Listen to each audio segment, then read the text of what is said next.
पूर्व काल की बात है। भद्रावतीपुरी में राजा सुकेतुमा राज्य करते थे। उनको रानी का नाम चंपा था। राजा को बहुत समय तक कोई वंशधर पुत्र नहीं प्राप्त हुआ, इसलिए दोनों पति पत्नी सदा चिंता और शोक में डूबे रहते थे। राजा के पितर उनके दिए हुए जल को बड़े ही शोक के साथ पीते थे और सोचते थे कि राजा के बाद और कोई ऐसा नहीं दिखाई देता जो हम लोगों का तर्पण करेगा। ये सोच सोचकर पितर दुखी रहते थे। एक दिन राजा घोड़े पर सवार हो गहन वन में चले गए। पुरोहित आदि किसी को भी इस बात का पता न था।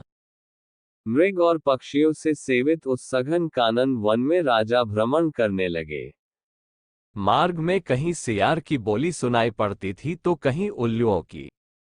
जहां तहां रीछ और मृग दृष्टिगोचर हो रहे थे। इस प्रकार घूम घूम कर राजा वन की शोभा देख रहे थे। इतने में दोपहर हो गया। राजा को भूख और प्यास सताने लगी। वे जल की खोज में इधर उधर दौड़ने लगे। किसी पुण्य के प्रभाव से उन्हें एक उत्तम सरोवर दिखाई दिया, जिसके समीप मुनियों के बहुत से आश्रम थे।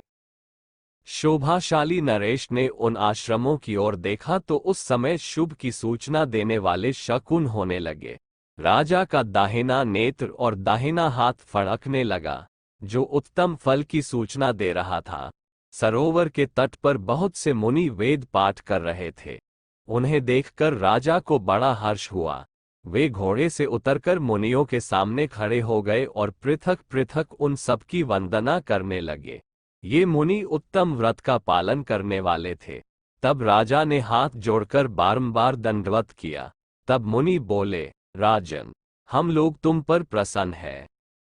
राजा बोले, आप लोग कौन हैं? आपके नाम क्या है तथा आप लोग किस लिए यहाँ एकत्रित हुए हैं? ये सब सच सच बताइए। मुनि बोले, राजन, हम लोग विश्वेदेव हैं, यहाँ स्नान के लिए आए हैं। माघ निकट आया है। आज से 5वें दिन माघ का स्नान आरंभ हो जाएगा। आज ही पुत्रदा नाम की एकादशी है, जो व्रत करने वाले मनुष्यों को पुत्र देती है। राजा ने कहा, विश्वेदेवगण, यदि आप लोग प्रसन्न हैं तो मुझे पुत्र दीजिए।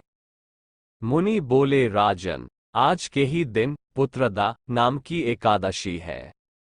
इसका व्रत बहुत विख्यात है। तुम आज इस उत्तम व्रत का पालन करो।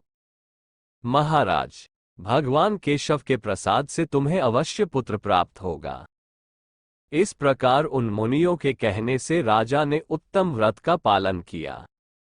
महर्षियों के उपदेश के अनुसार विधि पूर्वक पुत्रदा एकादशी का अनुष्ठान किया। फिर द्वादशी को पारण करके मुनियों के चरणों में बारंबार मस्तक झुकाकर राजा अपने घर आए। तदनंतर रानी ने गर्भ धारण किया। प्रसव काल आने पर पुण्यकर्मा राजा को तेजस्वी पुत्र प्राप्त हुआ, जिसने अपने गुणों से पिता को संतुष्ट कर दिया।